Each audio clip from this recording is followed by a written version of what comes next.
I want to thank everyone for joining us tonight. It's a very special event presented by Chazaq, the All-Star Youth Minyan, Amudim, and UJA.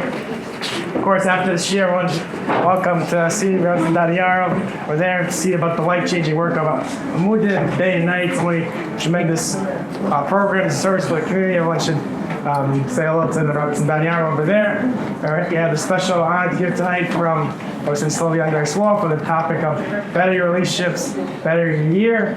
And the Rebbetzin is going to speak a little bit about her new book, The Soul of Parenting, and talking about relationships. We're all going to be praying for a better new year for ourselves, our children, our families. We also have to think about our fellow brothers and sisters who maybe aren't merit to hear an amazing share from Rebbetzin Slovie Jungreis Wolff. They don't appreciate maybe the love of Torah to the greatest degree. And maybe they're in the public school system. There's thousands of the Jewish families. They send their kids to the public school and start the new school year. We have a friend, a neighbor, a coworker who has children in public school. They should tell them and stress them they should have a Jewish education.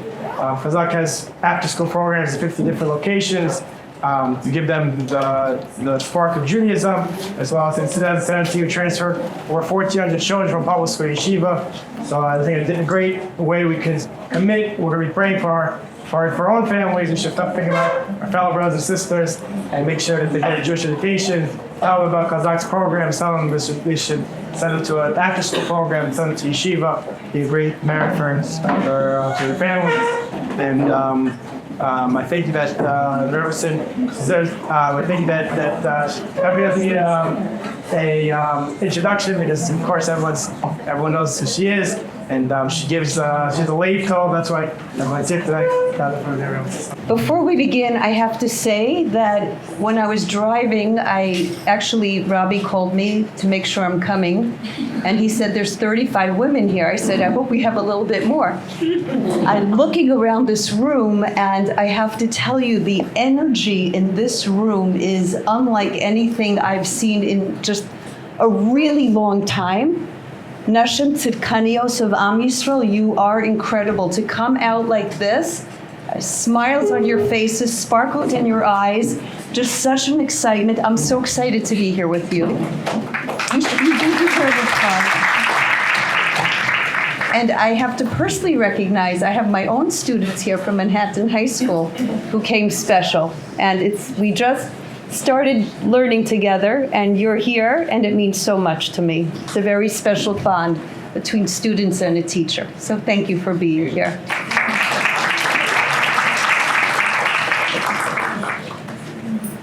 On one of my trips outside of the United States, I was invited to speak by Chief Rabbi Goldstein in South Africa. And before Shabbos, I was given a message. Please address a youth minyan. You have 5 minutes to inspire them. And I'm thinking to myself, 5 minutes, what do you say in 5 minutes? What is going to catch a teenager's heart and put them on fire in 5 minutes?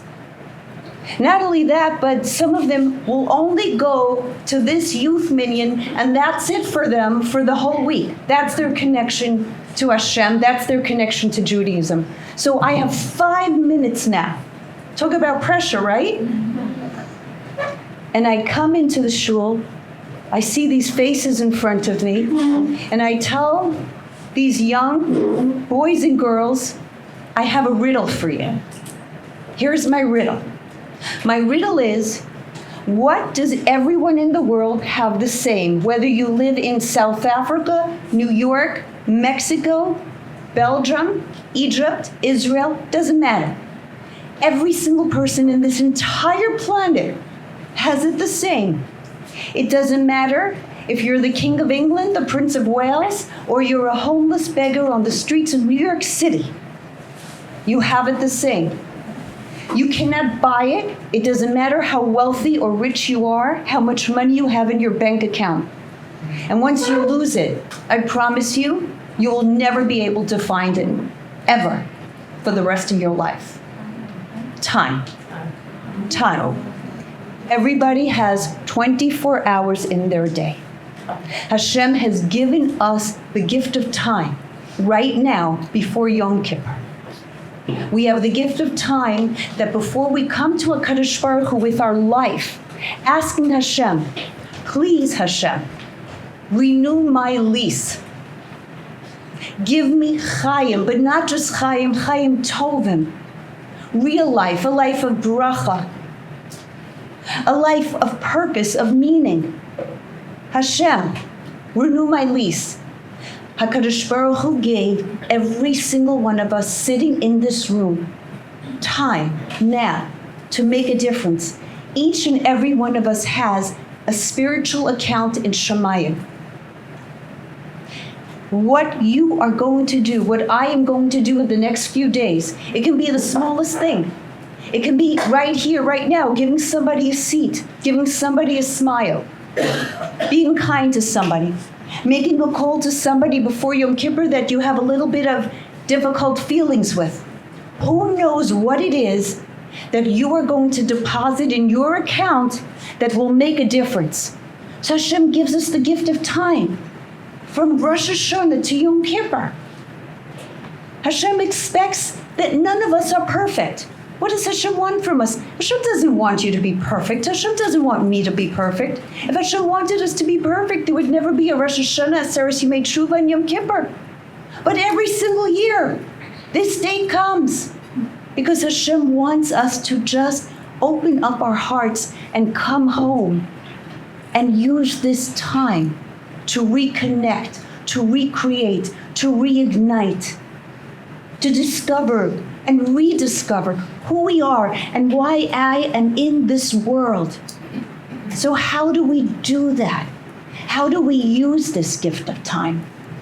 In Eretz Yisrael, there is a woman. Her name is Devorah Paley. I'm sure many of you have heard about her.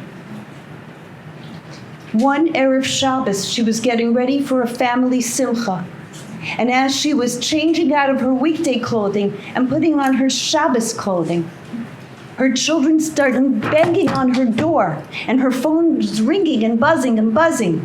It's her son. Her children are screaming, Ima, Ima. There was a terrorist attack at the bus stop. Her son is on the phone. Ima, I don't see Abba. And she had other sons there. She runs, she goes, she's wearing half Shabbos clothing, half weekday clothing. She gets there. Her husband's entire bottom of his body is crushed. He has a traumatic head injury. He's in a coma. And then they tell her that one son is going critically into the hospital, and another son must be identified in the morgue. She doesn't know which son. She goes to the morgue. She identifies her sweet little Yaakov. How does she know that it's Yaakov? Because she sees the new, beautiful sweater that she had bought him for the simcha. That's the only way she's able to recognize her little sweet tzadikah. She says to herself, I gave a korban for Am Yisrael. She calls her mother to tell her. But now she has a terrible choice to make. What does she do? Does she go to the hospital to be with her son Ushi, her little boy? Or does she go home to her children who are so traumatized? She has a husband in a coma. She lost one son, another son in critical condition. She decides to go home to comfort her children. And she tells her sister to sit at Ushi's bedside. Shabbos day, the door opens. Her sister walks in through the door, and she knows that now she has given 2 korbanos to Shiva. When she's sitting Shiva, she describes meeting the most pure and beautiful people of our nation of Am Yisrael. So a group of public school boys come. They say to her, "We are so moved, we are so touched that you lost 2 boys. We want to do something for you. We want to do something for the neshamot, for the souls of these 2 boys, Yaakov and Ushi." So each boy stands in front of her and says, "I am going to keep Shabbos for the very first time. I am going to try to work on my kibud afa'im, to listen to my parents and not have constant fights with them. I am going to put tefillin on for the very first time." Devorah Paley says, "Thank you, but I have to tell you something.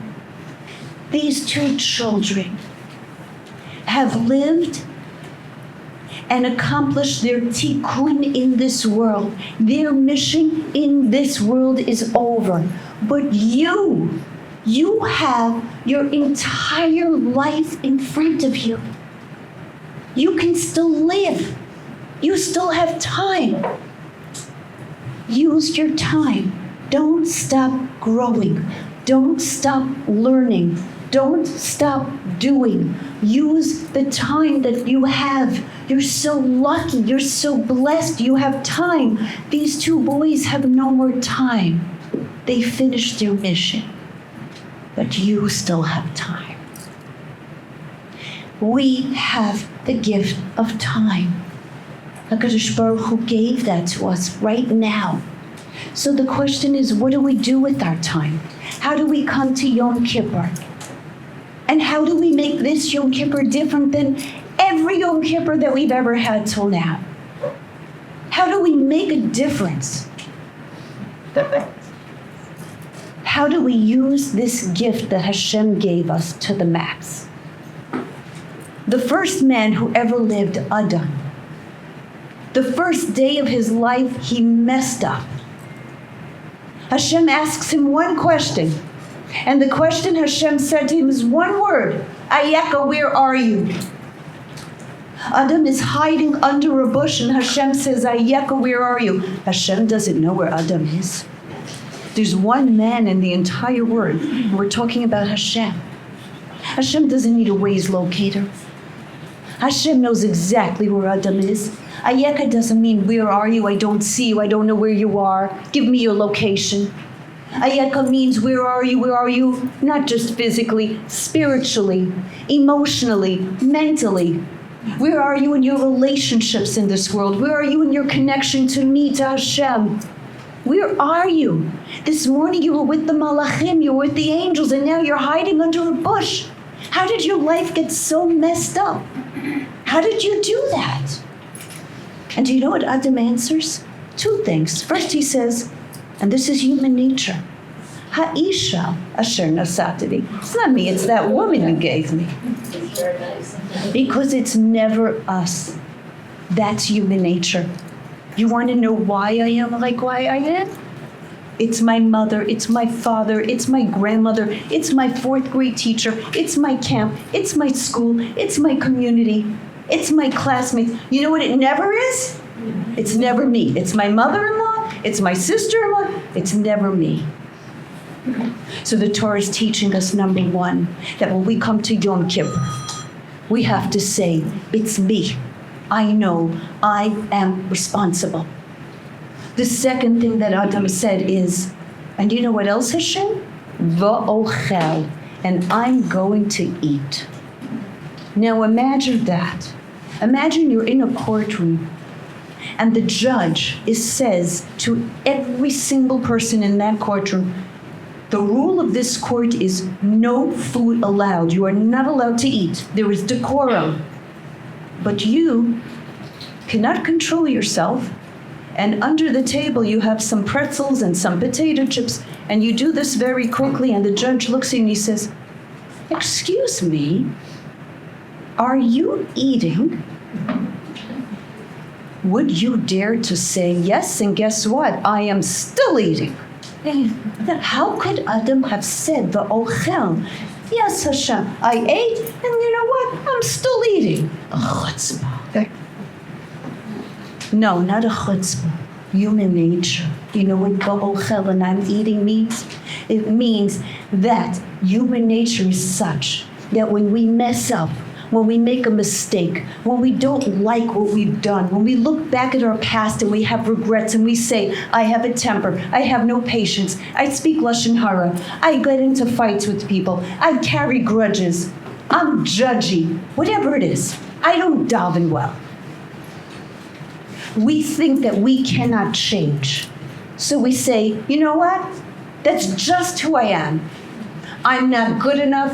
I'm not smart enough. I'm not great enough. I'm not a tzadikah enough. Her? She's a goody-goody. I'm not a goody-goody. What do you want from me, Hashem? I'll never change. I can never do this. So the Torah is giving us this conversation to explain to us that there is no such thing. Everybody can change. Everybody can do something different. We just have to dig in and use our spiritual muscle. Did you ever break a bone and after the cast comes off, that bone, that arm or that foot or that wrist is withered? Why? Because it wasn't used. We have to use spiritual muscle on these days to be brave, to be strong, to be courageous. And that begins by using our time. Once we realize that we have to use our time and make a change, now we can come to the 3 relationships that there are in this world and make a difference. Each of us has 3 relationships to work on in the next few days. And I include myself. I'm so privileged to be here with you because when I speak to you, do you know who I'm really speaking to? I'm speaking to me. So I thank you. The first relationship that we have is the relationship that we have with ourselves. Take a few moments. Turn off your phones. Nothing else. Don't get into the car and turn something on. Quiet. When do we ever sit in quiet? And think, ask, what makes me me? What gets me going? What am I passionate about? What gives me joy?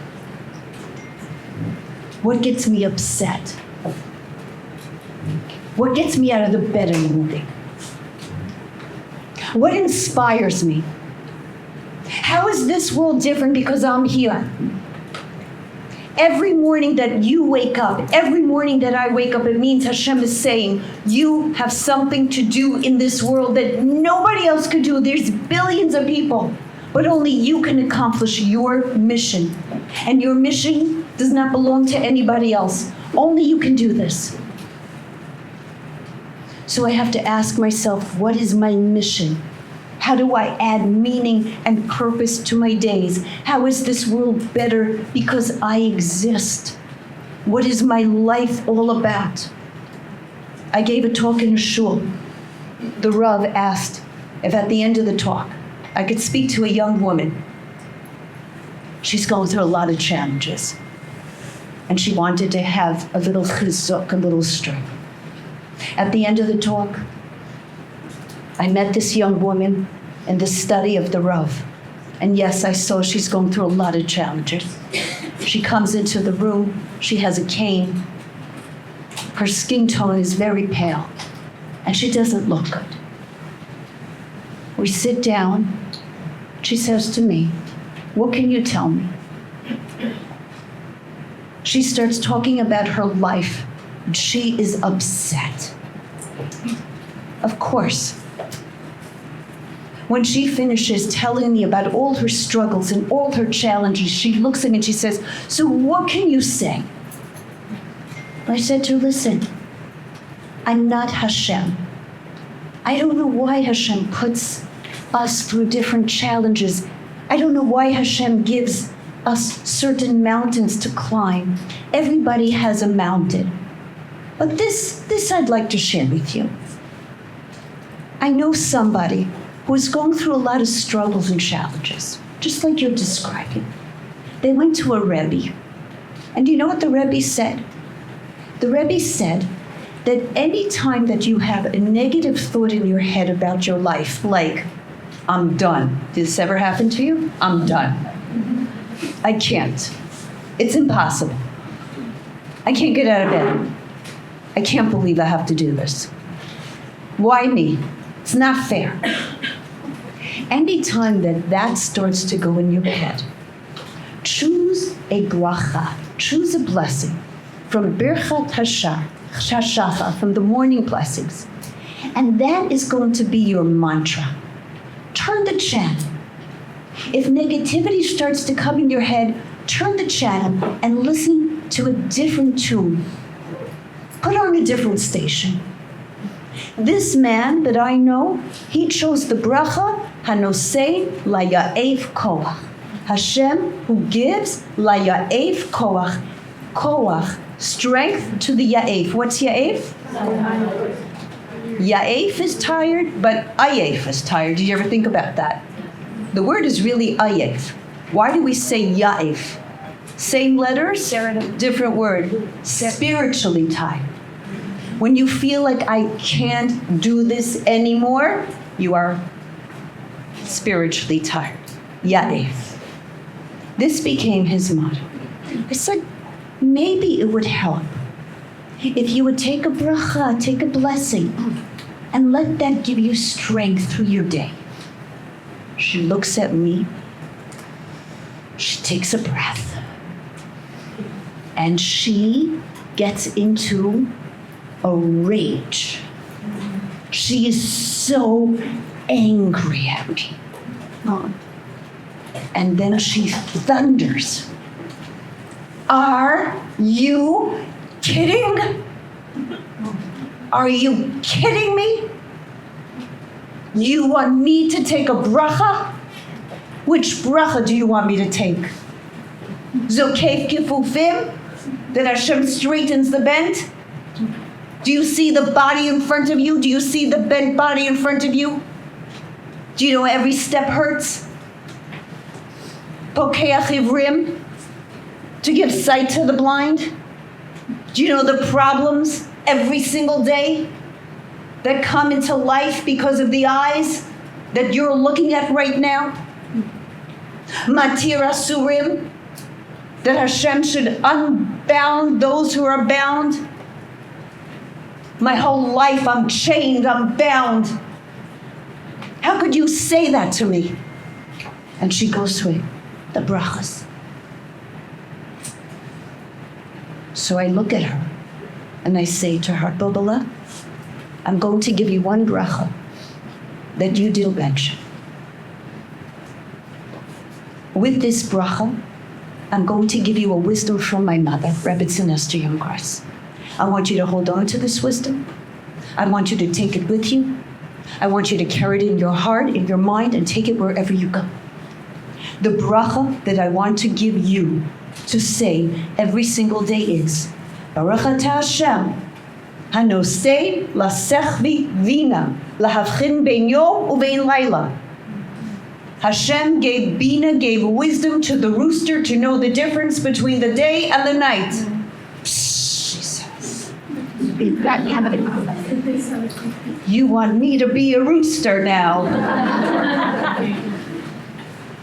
What are you talking about? I see I'm driving her a little crazy.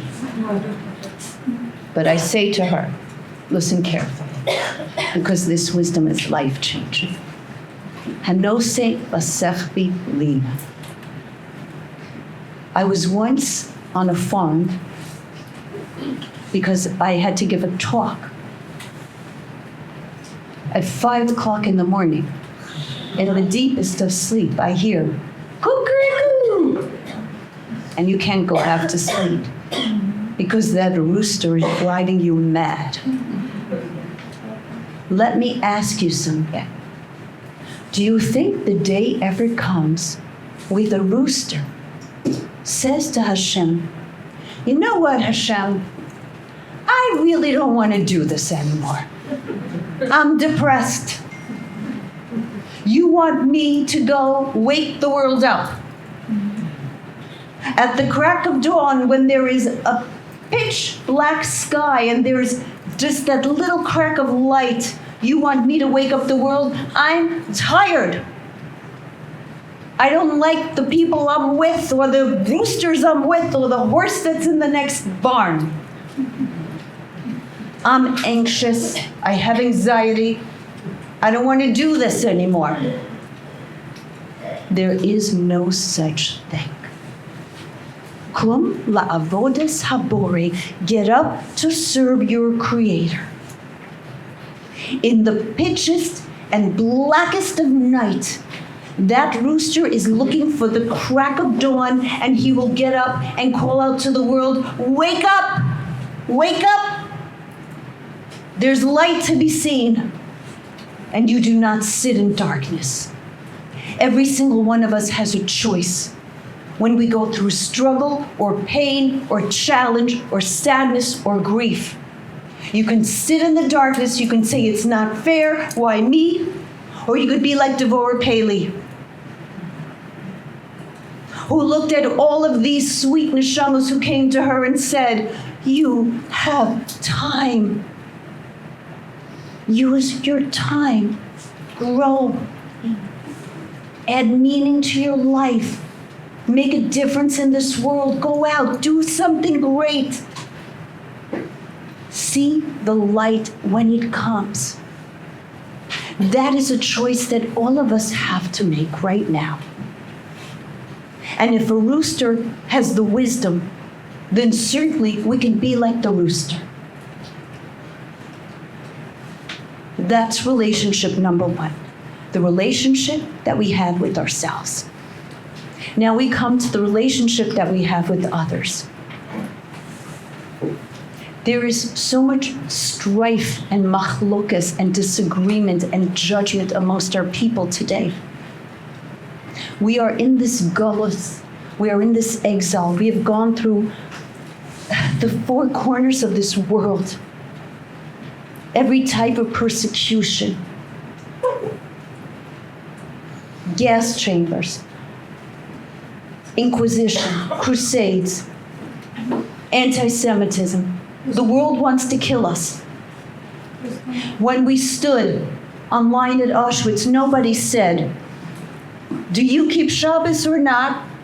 What's on your head? What kind of yarmulke do you wear? And what kind of wig do you wear? Or do you wear a wig or no? You're a Jew, and that's it. That's called achdus. We don't want achdus to come from our enemies. We want achdus to come from within. I had the most beautiful Zaidi. My Zaidi was a malach here in this world. I never felt as safe as when I would bend my head and I'd be under my Zaidi's long white beard, and he would give me a bracha and cry. My Zaidi lived through Bergen-Belsen. He lost everything. But I never heard my Zaidi angry. I never heard my Zaidi lose his temper. Every Yom Kippur, I would go to my Zaidi shul. Before Yizkor, my Zaidi would give a klap, and my Zaidi would say the same thing every single year. It's going to be Yizkor. If the neshamas that we say Yizkor for would come back, where would they go and what would they do? They would want to make shalom. They would look for the people that they're not talking to or who did not talk to them. They would seek them out and they would say, please, let's make peace. My Zaidi would say two words then in Yiddish. Mach shalom, make peace. Mach shalom. Call somebody up that you're not talking to now. A sister, a brother, a cousin, a friend, a neighbor. Someone you had words with. Mach shalom. A mother, a father, a daughter, a son. Mach shalom, make peace, make peace. Because we have that gift of time. One year my brother said, Zayda, why do you give the same speech every single year? And do you know what my Zayda said? Zayda started to cry and he said, because every year it's the same thing. People are still not talking to their friends, to their neighbors, to their parents, to their children, to their brothers, to their sisters, to their mothers, to their mothers-in-law. Mach shalom, make peace. Make peace. How do you make peace?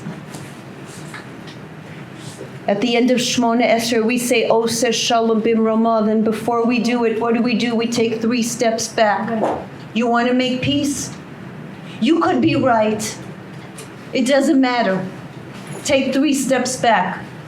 You don't have to say everything. You don't always have to be right, and you don't always have to say that you're right. And then we bend to the left. And then we bend to the right. Why? Because sometimes we have to bend to the people to the left of us that we think are crazy. And sometimes we have to bend to the people to the right of us that we think we're crazy, because we think everyone's crazy except us. And we say, Mach Shalom, Yom Kippur's coming. Make that call, make that call, make that call. You don't know what that does in Shemayim. You don't know what that does for your year. You don't know what that does for Am Yisrael. We need shalom. We need shalom.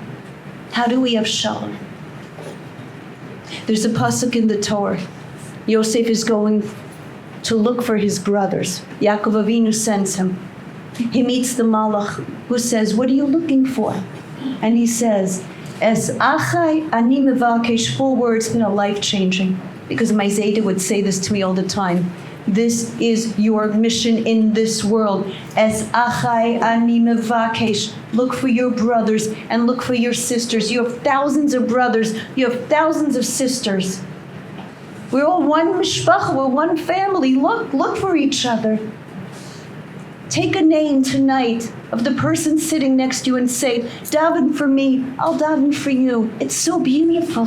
Don't just daven for yourself. Es achai ani mevakesh.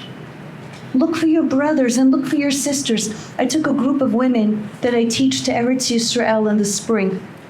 It was the most amazing trip because Chazaq Hashem, it was always my dream to take everything that I teach and make it come alive.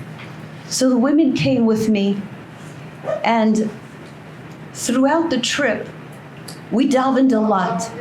Some of the women grew up not knowing much about their Judaism, about their Yiddishkeit, and we could not stop davening and crying. It was amazing.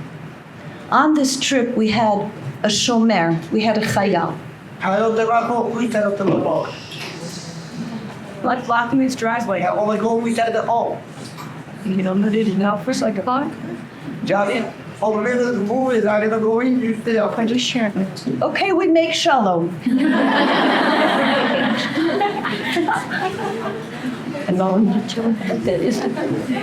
Hashem gives us a chance to make it happen. Right here, right now. It's amazing. Okay.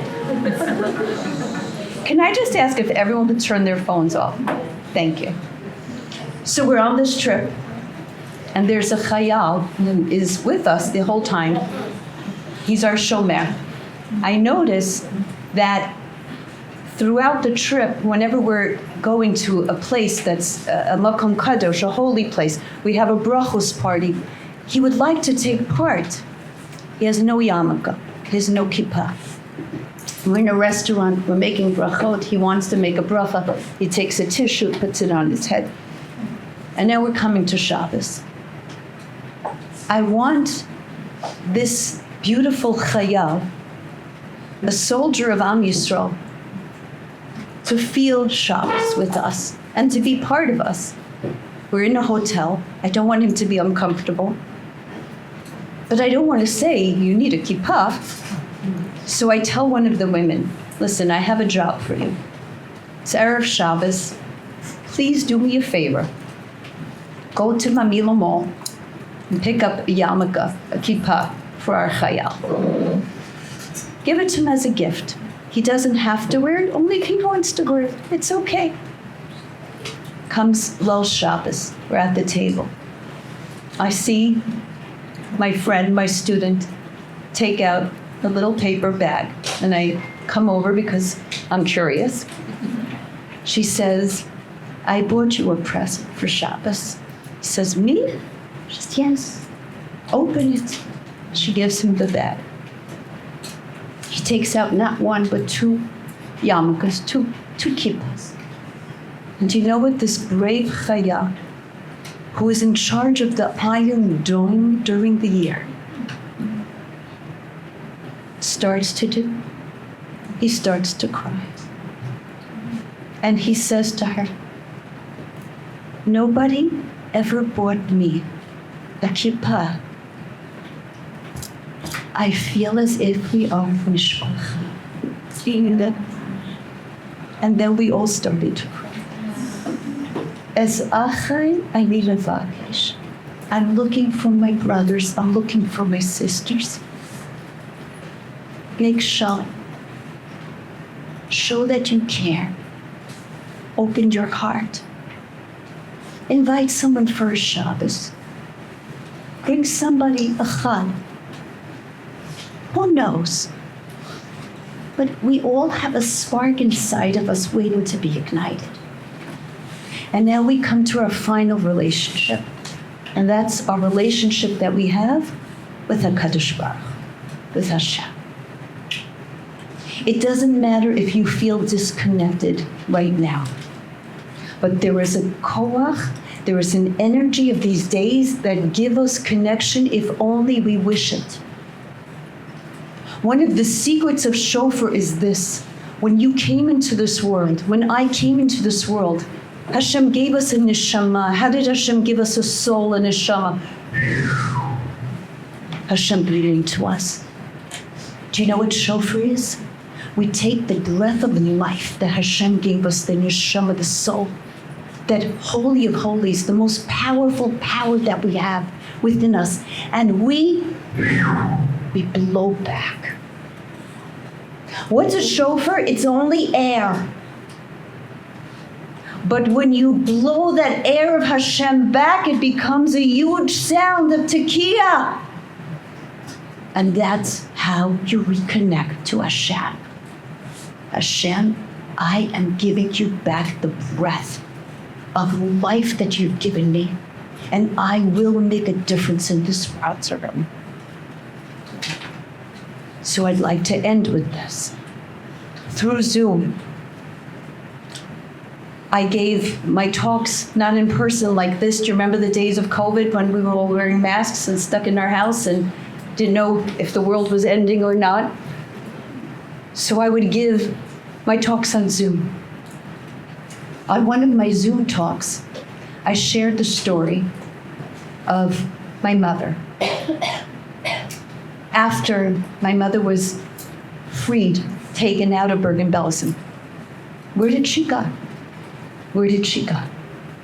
My grandparents, my Zayda, my grandmother, Mama, my mother, my two uncles. Nobody in the world wanted them. They had nowhere to go. Nobody wanted a filthy Jew. Not America. They weren't allowed to go to Palestine, which was Eretz Yisrael. There was no country in the world that wanted them. So after going through the pain and fire and Gehenna of Bergen-Belsen, my mother was now put into a DP camp, displaced persons camp in Switzerland.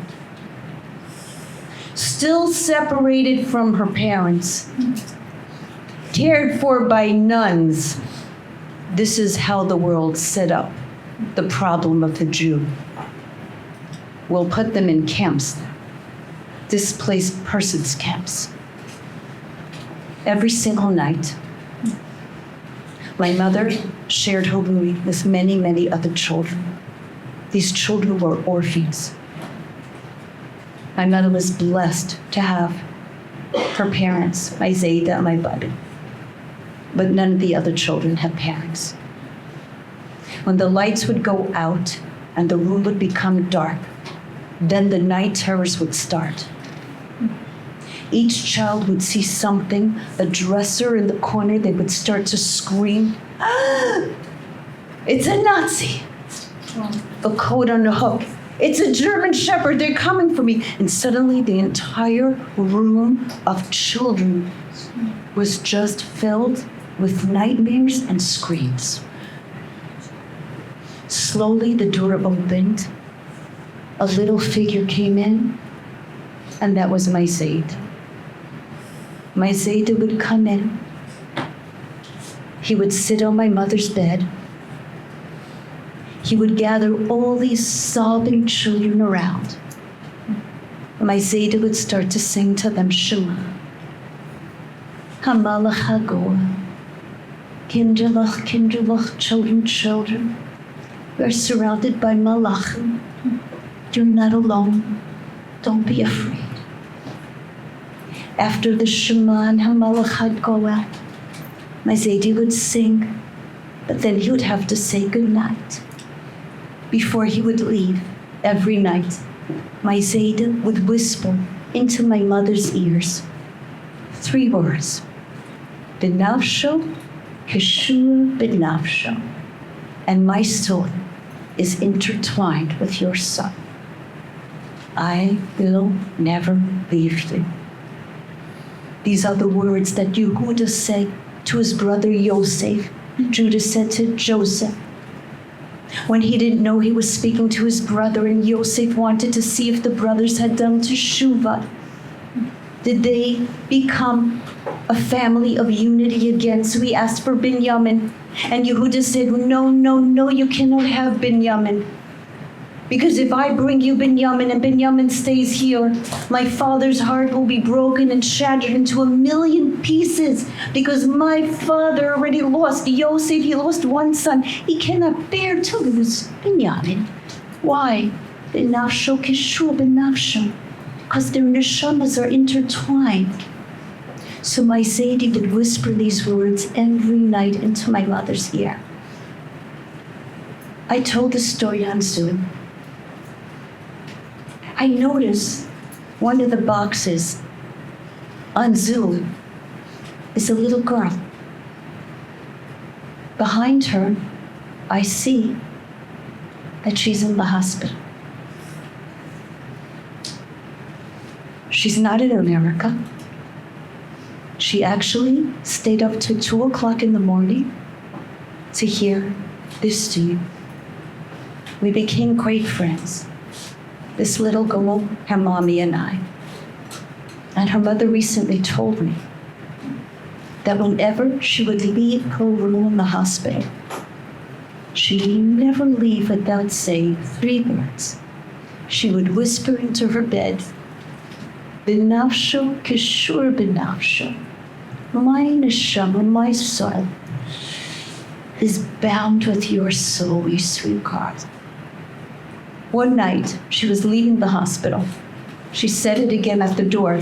Now remember my love, benafsho keshur benafsho. My soul is bound with yours. She walks out and there's another woman there, a firm woman, and she says, hey, I know those words. Those are Rebbetzin Jungreis words. She turns to her, she says, yes, and I'm friends with her daughter, so I could steal it, she said. Then she said, I told this woman who had a baby in the mikveh, who was very ill,